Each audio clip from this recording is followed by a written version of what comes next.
Alexandre Delval, je fais de la géopolitique, j'écris des ouvrages, j'enseigne la géopolitique, j'ai aussi l'activité de consultant. Cette discipline, elle est fascinante parce qu'elle permet d'étudier à la fois le terrorisme, mais aussi toutes sortes d'actualités, comme par exemple la montée de la Chine, le multipolarisme, la nouvelle décolonisation, ce qu'on appelle la seconde décolonisation. En gros, c'est la désoccidentalisation du monde. Tout ça, c'est mes thèmes de prédiction.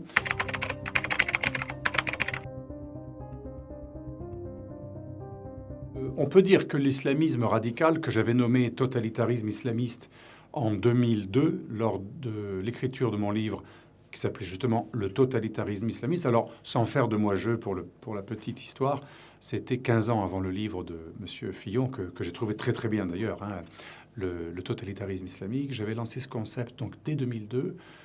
Même un peu avant, en 97, dans un de mes premiers livres, Islamisme États-Unis. Mais pourquoi? Parce que justement, le totalitarisme islamiste n'est pas un simple intégrisme, comme on voudrait nous le faire croire.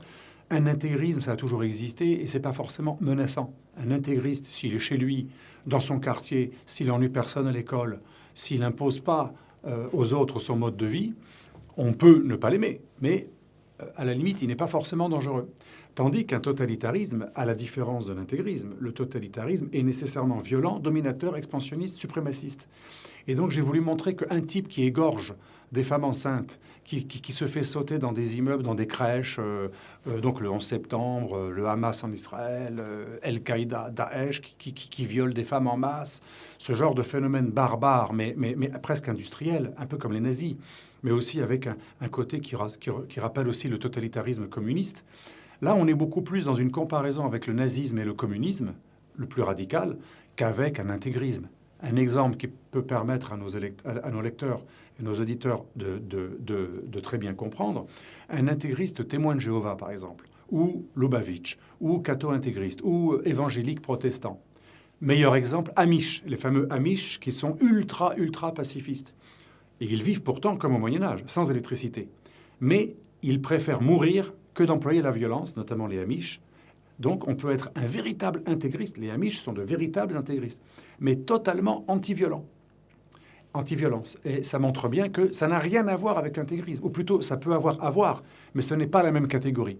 Donc voilà, on a affaire, et je sais pour répondre à cette question, est-ce que l'islamisme est une menace? Oui, c'est une menace lorsque l'islamisme est violent, totalitaire, et qu'il est dans une phase d'expansion, et qu'il veut éliminer ses opposants. Parce que la terreur, c'est un système de gouvernement de tous les totalitarismes. Mais le totalitarisme islamiste est violent même avant même d'être violent. Je m'explique. Avant de s'incarner dans un mouvement qui est capable d'être violent, eh bien, il y a aussi des islamistes, comme par exemple les frères musulmans, qui aspirent au califat, comme Daesh, qui ont sacralisé la violence et le djihad, comme Hassan el-Banna, le créateur des frères musulmans, ou Sayyid Qutb, qui était le plus grand idéologue des frères musulmans après Hassan el-Banna, qui est l'inspirateur de Daesh, du Hamas et d'Al-Qaïda. Donc, une menace peut être en action, c'est un peu comme le nazisme en action, Troisième Reich, mais une menace, avant d'être violente en action, elle peut être subversive, c'est-à-dire elle va gagner des consciences en s'infiltrant avant de passer à la phase d'action. C'est tout de même une menace. On va comprendre tout de suite, le fascisme ou le nazisme ou le communisme peut être destructeur quand il a la force de le faire, ou des bras qui sont violents, mais ça peut être aussi une menace purement idéologique qui, dans un premier temps, pour séduire des masses, va s'exprimer de manière entre guillemets pacifique.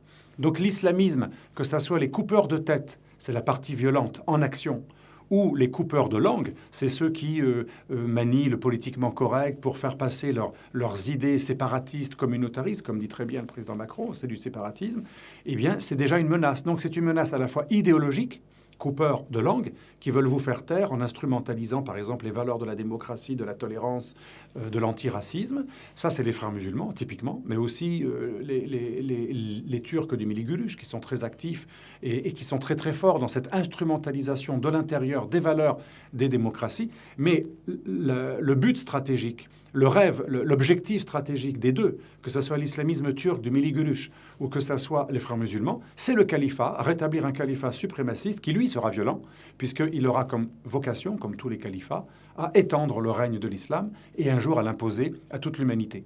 Donc c'est une menace, même lorsqu'elle n'est pas violente, puisqu'elle va concourir à faire venir une force qui un jour sera violente.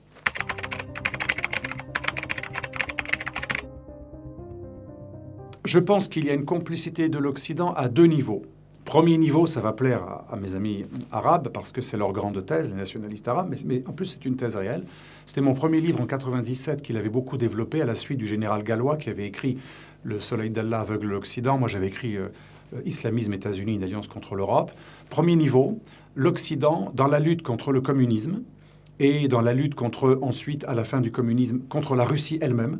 Donc contre l'URSS en Afghanistan, contre la Russie, contre la Serbie, contre l'Irak après la guerre froide. Dans un contexte donc stratégique atlantiste, l'Occident, au sens atlantiste américano-anglais du terme, a énormément aidé la menace islamiste à prospérer parce que c'était une sorte de bélier contre le communisme soviétique dans un premier temps et contre les États souverains ou souverainistes, laïcs arabes ou ex-yougoslaves ou Russie, dans un second temps, puisque la doctrine de l'OTAN, c'était d'empêcher que la Russie et ses amis développent ce qu'ils appellent le Heartland. C'était l'idée de contenir le Heartland, la fameuse doctrine de l'OTAN, encercler la Russie et ses amis, les endiguer, les encercler, même le rollback, les refouler.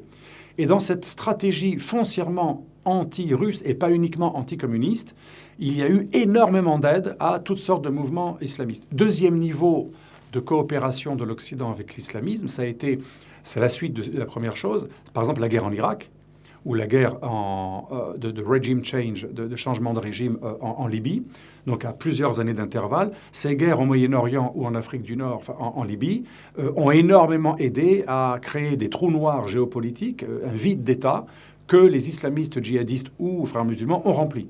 Et troisième niveau, là c'est plus idéologique, c'est qu'une grande partie du monde, à la fois pas uniquement de gauche et d'extrême gauche, mais également politiquement correct, je m'explique. Il n'y a pas que l'extrême gauche islamo-gauchiste qui aide idéologiquement les islamistes, il y a aussi des libéraux libertaires à la Trudeau, Justin Trudeau.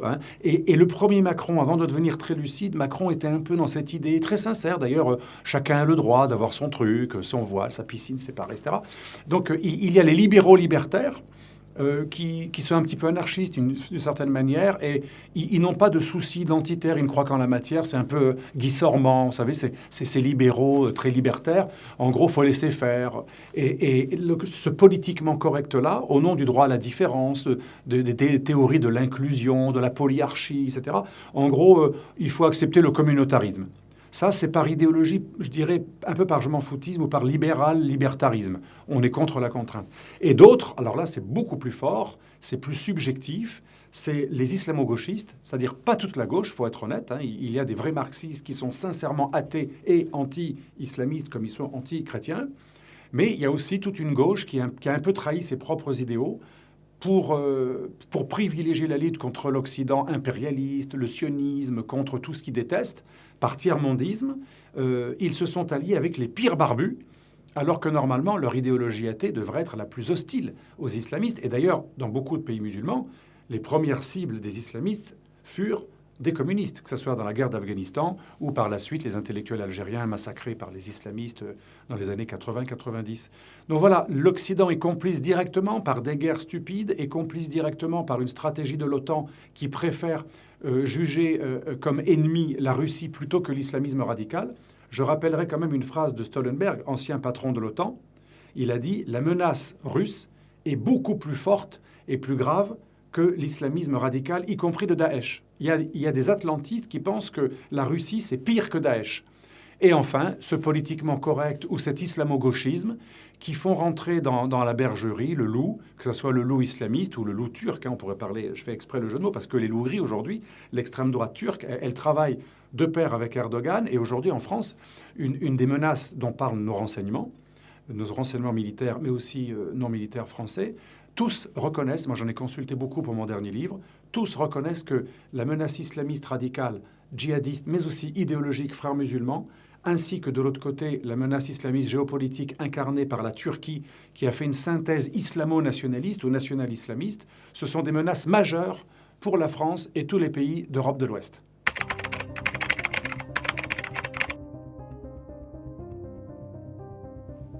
Alors, la stratégie d'infiltration des frères musulmans en France et dans le monde, encore une fois, là, je vais me référer à un de mes livres parce que c'est l'avant-dernier, Le Projet, que j'ai écrit avec un grand spécialiste des frères musulmans, Emmanuel Razavi, qui a vécu 10 ans au Qatar, qui connaît très très bien de l'intérieur, parce que le Qatar, comme vous savez, avec la Turquie, c'est le pays phare des frères musulmans, hein. Les frères musulmans sont nés en Égypte, mais là où ils sont aujourd'hui protégés, accueillis, financés, c'est la Turquie et le Qatar surtout. Et aujourd'hui, on a une bonne cartographie des nouveaux frères musulmans après le printemps arabe. Comme vous le savez, les frères musulmans ont gagné des élections en Égypte. Après, ils ont été renversés par le général maréchal El-Sisi. Les frères musulmans ayant été éradiqués en Égypte, ils se sont repliés en Europe. Ça qui est paradoxal, c'est l'Europe, la terre de refuge des pires islamistes qui sont combattus par plusieurs pays arabes. Et les frères musulmans ont également trouvé comme appui la Turquie et le Qatar. Et cette nouvelle direction des frères musulmans, Qatar, Turquie et Europe, vous savez que le guide suprême actuel des frères musulmans est réfugié à Londres. Ça montre bien la compromission de l'Occident. Et ces frères musulmans-là sont très malins, alors qu'ils ont créé le djihadisme, alors que Al-Qaïda a été créé par un frère musulman, Abdullah Azzam, alors qu'il y a une énorme possibilité de prouver par maintes indices l'engagement des frères musulmans dans le djihadisme le plus terroriste, le plus meurtrier. Les frères musulmans ont une stratégie très maligne en Europe, c'est se faire passer pour des mouvements antiracistes, s'allier avec la gauche et l'extrême gauche, ou le politiquement correct à la Trudeau, libéral, libertaire. Et donc, ils ont beaucoup d'alliés. C'est une stratégie d'infiltration et de subversion. On subvertit les valeurs de l'Occident et des démocraties, et on prend le démocrate occidental culpabilisé au mot, et on lui dit « tu es contre le racisme, prouve-le en étant pour le voile. Tu es contre le racisme, prouve-le en acceptant le communautarisme. Tu es pour la tolérance, prouve-le en acceptant des lois spéciales pour les musulmans. Sinon, ça veut dire que vous nous empêchez d'être musulmans et vous êtes intolérants. » Et cette stratégie d'infiltration est extrêmement habile, puisque en utilisant la culpabilité de l'homme blanc, comme dit Pascal Bruckner, cette mauvaise conscience, eh bien, c'est très difficile de lutter contre des gens. L'Européen est tellement culpabilisé, c'est ce que j'avais expliqué dans mon livre, Le complexe occidental, il est culpabilisé d'une manière tellement pathologique, on peut dire que c'est une pathologie collective, qu'aujourd'hui, dès que on pique l'occidental sur ce registre, dès lors qu'on le chatouille sur ce registre, qu'on instrumentalise sa mauvaise conscience, ça lui fait littéralement baisser la garde. Ceux qui connaissent la boxe connaissent bien le principe de la garde, il ne faut pas trop baisser. Et effectivement, l'occidental aujourd'hui nous semble incapable de lutter contre la menace islamiste parce que c'est une menace qui n'est pas que djihadiste. L'occidental a compris que le djihadisme est dangereux. Mais l'occidental, quand il voit quelqu'un qui fait la victime, qui dit « mais moi, je fais rien de mal, moi, je condamne le terrorisme ». D'ailleurs, le terrorisme n'a rien à voir avec l'islam. Donc quand un islamiste, déjà, il dit que ça ne peut pas être lui le responsable, puisque l'islam n'a rien à voir avec le terrorisme, et lorsqu'il vous dit « moi, je ne suis pas terroriste, je suis contre toute forme de terrorisme, mais par contre, je suis pour la liberté, le droit à la différence, et la république laïcarde m'empêche d'être libre », eh bien, ils nous prennent dans nos propres contradictions et notre propre mauvaise conscience, et ça explique en grande partie, avec aussi les compromissions, parce que les frères musulmans ont quand même un État très riche derrière eux, le Qatar, qui a payé beaucoup d'hommes politiques. Il ne faut pas se cacher, hein. J'allais dire, il ne faut pas se voiler la face, c'est le cas de le dire. Beaucoup d'hommes politiques ont été littéralement achetés par le Qatar. Je sais que ça fait populiste, mais c'est une réalité. Moi, je parle très souvent avec des gens qui sont dans le renseignement ou des anciens du renseignement. Ils le savent tous, qu'énormément d'hommes politiques ont été achetés par le Qatar. Et donc, ça fait des pressions. Ça permet d'exercer des pressions.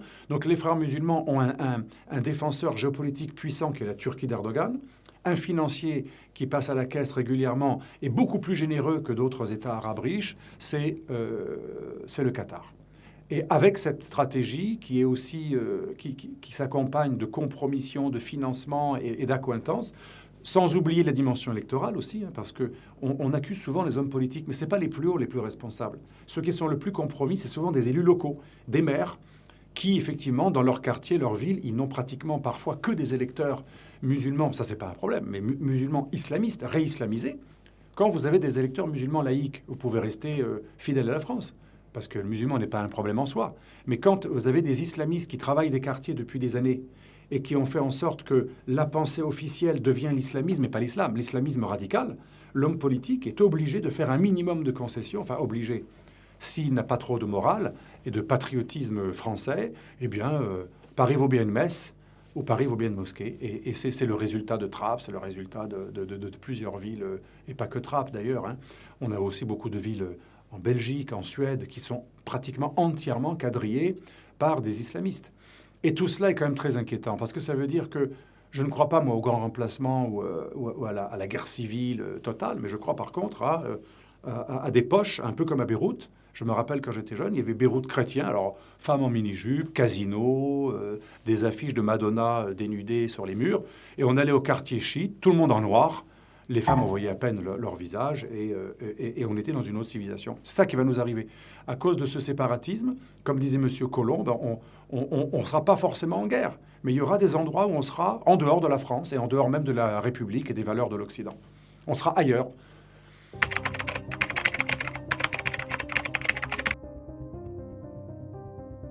Alors Joe Biden, j'ai pas mal écrit là-dessus. C'est pas quelqu'un qui est pro-islamiste au départ. Ce n'est pas quelqu'un qui est gauchisant au départ, mais Biden avait une faiblesse. Il a fallu quand même qu'il réunisse des forces face à Trump, qui à un moment était quand même un peu menaçant. Trump n'est pas passé très très loin de la victoire. Et donc, il a dû réunir ses forces, à faire le plein des voix pour ne pas perdre, comme la première fois Clinton, qui avait beaucoup perdu du fait qu'elle ne s'était pas trop entendue avec Sanders. Alors, Biden, plus malin que Clinton, s'entend avec Sanders en échange. Il faut savoir que M. Sanders est très proche de Frères musulmans. C'était un membre des Frères musulmans officiels américains qui était l'un de ses directeurs de campagne. Et il était très lié au lobby islamiste du CAIR, Council of American Islamic Relations. Et quand M. Sanders a dit « je vais pleinement te soutenir, ce sera mieux pour toi que ce que j'ai fait avec Clinton, je vais vraiment te soutenir, en échange, tu prends une partie de mon islamo-gauchisme ». De ma stratégie tiers-mondiste, d'alliance avec non seulement les minorités visibles, mais aussi le lobby des Frères musulmans. Et la première grande conférence que Biden a fait sur ces sujets, ça a été avec le lobby du CAIR et un lobby électoral, parce que c'est très américain, il y a des espèces de chapitres.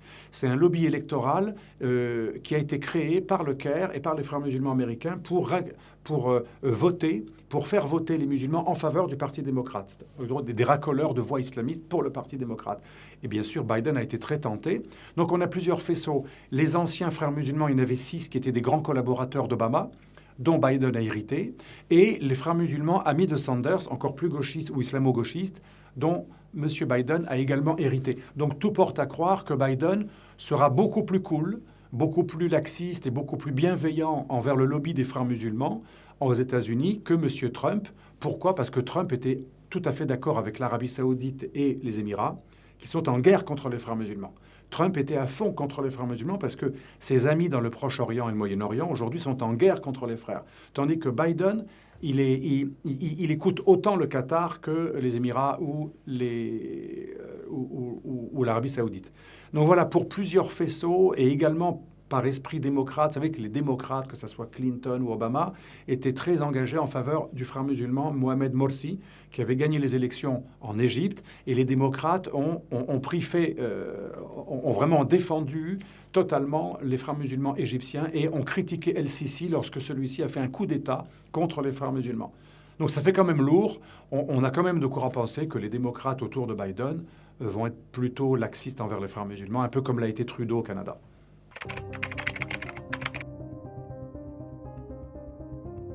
Alors, la Turquie aujourd'hui est un danger pour la France pour 2 raisons au moins. Premièrement, en Méditerranée orientale, la France a des concessions pétrolières et gazières qu'elle a obtenues tout à fait légalement avec l'île de Chypre, et elle est l'alliée stratégique d'un pays comme la Grèce. Et en plus, elle a des intérêts, une responsabilité en Méditerranée orientale avec son armée puissante pour veiller à une certaine stabilité en Méditerranée, notamment en Libye. Et aujourd'hui, la Turquie veut profiter du vide et de la guerre civile en Libye pour essayer de s'y implanter, de rétablir une sorte d'empire. À ce titre, il y a eu des altercations militaires. On n'est pas passé très loin d'une altercation véritablement violente entre la marine turque et la marine française. Rappelez-vous, Macron avait été choqué, il y avait eu vraiment un rappel à l'ordre de la France, etc. On a aussi Chypre, où Total a des concessions gazières dans la partie sud de Chypre, tout à fait légale, donc qui appartient à la République de Chypre. Et la Turquie, à un moment, a failli menacer les intérêts français lorsqu'elle a menacé les intérêts de l'entreprise Eni italienne. Et Total était juste à côté. Donc la Turquie revendique un espace du sud de Chypre où il y a du gaz. Et elle revendique le fait de pouvoir exploiter du gaz dans les zones qui ont été pourtant données en concession à des pays européens. Donc la Turquie empiète directement sur nos intérêts stratégiques et géoénergétiques. Autre chose, là c'est un peu plus indirect, il y a un projet de gaz israélien qui passe par la Méditerranée et qui revient vers l'ouest de l'Europe, par la Méditerranée en traversant. Et ce projet est également menacé par la Turquie qui a déclaré le projet de l'Union européenne de gazoduc sous-marin se fera si on le veut bien, avec des menaces permanentes. Et enfin, la Turquie menace un autre allié de la France, la Grèce, puisque la Turquie revendique pratiquement tout le gaz autour de la Crète et de la mer Égée, qui passe du nord-ouest de la Turquie jusqu'au nord de la Libye. Et d'ailleurs, la Turquie a fait un accord ubuesque qui est sans fondement avec le petit gouvernement de Tripoli, qui représente que 10% de la Libye, mais un semblant d'accord. Et Erdogan s'est dit, puisque la Libye accepte de faire un accord de délimitation des eaux territoriales, des zones économiques exclusives, la Turquie s'est carrément accaparé 40% de la Méditerranée en toute illégalité, en violant les zones économiques exclusives de la Grèce, de Chypre, de l'Égypte, d'Israël, de la Syrie et du Liban. Parce que tous ces pays de la Méditerranée ont pas mal de gaz et ils ont partagé les différentes plaques, si vous voulez, les zones pour les concessions. Ils se sont délimités entre eux en fonction du droit international et la Turquie a dénoncé toutes ces limites entre pays au niveau de la mer Méditerranée, parce que la Turquie n'a pas trop son mot à dire, elle a presque rien en Méditerranée orientale. Alors du coup, elle revendique Chypre, pratiquement toute l'île de Chypre au niveau zone économique exclusive. Donc voilà, pour toutes ces raisons, c'est une menace pour l'Union européenne et la France, et les amis de la France, deux pays de l'Union européenne.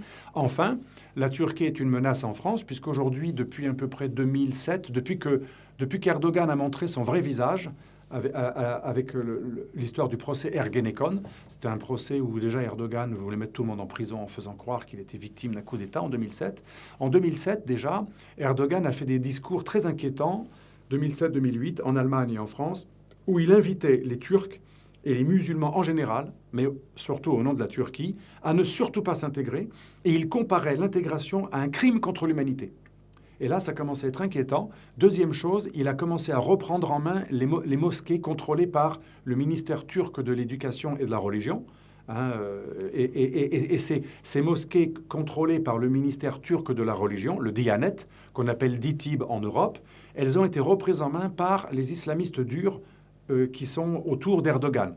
Et donc les mosquées officielles encadrées, et les lycées aussi, encadrés par la Turquie, sont devenus des instances par lesquelles Erdogan a fait passer non seulement un nationalisme négationniste qui remet en cause une loi adoptée par le Parlement français qui est très importante, qui condamne le génocide arménien et qui reconnaît donc la réalité du génocide arménien, mais aussi, surtout, Erdogan incite les musulmans et les Turcs en particulier à ne surtout pas s'intégrer et à agir de manière un peu comme des colons.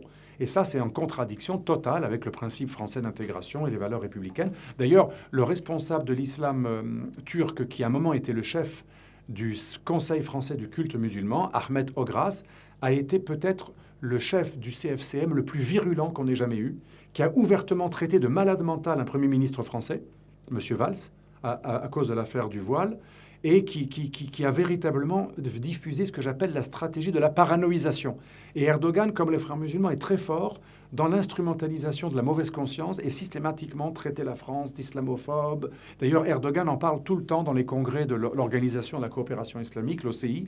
Systématiquement, il insulte la France, il l'accuse de racisme d'État, d'islamophobie, de déporter les musulmans. Il a même accusé la France d'avoir génocidé 3 millions d'Algériens. Ça devient insupportable et surtout inacceptable pour un État qui est membre de l'OTAN et qui devrait être un allié.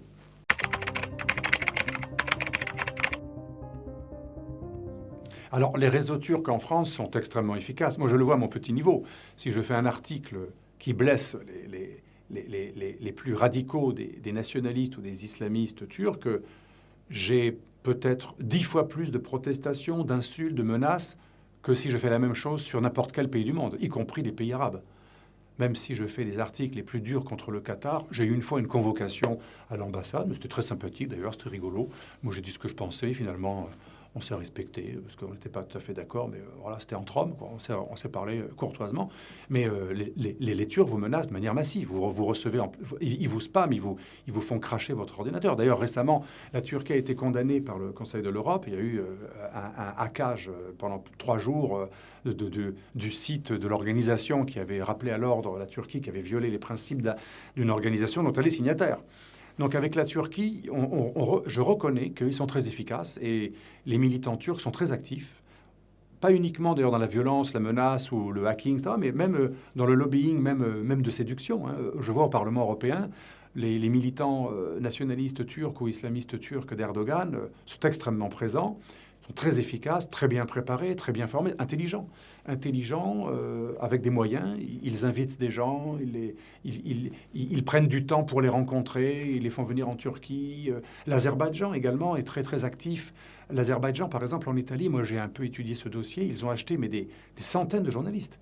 D'ailleurs, quand il y a eu la guerre Azerbaïdjan-Arménie, ça m'a frappé. En France, il y avait quand même une empathie envers les Arméniens. En Italie, une minorité de journalistes ont défendu les Arméniens qui étaient massacrés par l'Azerbaïdjan et la Turquie avec leurs djihadistes qui étaient exfiltrés de Syrie. Et l'une des raisons, c'est qu'en Italie, il y a eu énormément de lobbying azéri qui a acheté énormément de gens. Pour des raisons liées à l'OTAN, l'Italie est un pays très atlantiste avec une flotte américaine, etc. Donc voilà, moi je remarque d'un point de vue géopolitique, vous savez, nous on ne juge pas moralement. Enfin, on peut juger moralement de temps en temps, mais la géopolitique, ce n'est pas du moralisme. D'un point de vue purement technique, chapeau, les Turcs et les Azéris sont extrêmement actifs, extrêmement virulents. Et si on compare avec d'autres États, même Israël, la Serbie, quand il y avait eu la guerre en Serbie, je pense que c'est peut-être l'État qui a le meilleur soft power ou lobbyisme avec les États-Unis. C'est peut-être l'État qui a le lobbyisme le plus efficace pour retourner des gens, pour faire pression, pour intimider, mais pas que intimider, aussi parfois convaincre. Alors, effectivement, la petite Arménie à côté, elle pèse pas lourd. Elle a sa diaspora. Là, c'est un peu sentimental. En France, il y a une philo-arménité, parce que beaucoup de gens ont un copain arménien, ou ils ont vu Aznavour, etc. Mais il n'y a pas du tout le même genre de moyens. On peut dire que le rapport est de 1 à 1000. L'argent turc et azéri, c'est quelque chose d'extraordinaire. Et les troupes sont très nombreuses, parce qu'il y a beaucoup de mouvements islamistes et beaucoup de mouvements nationalistes qui sont très fanatiques, au sens, pas jugement moral du terme, mais au sens déterminé. Il y a une véritable détermination. Et en face, il n'y a pas grand-chose.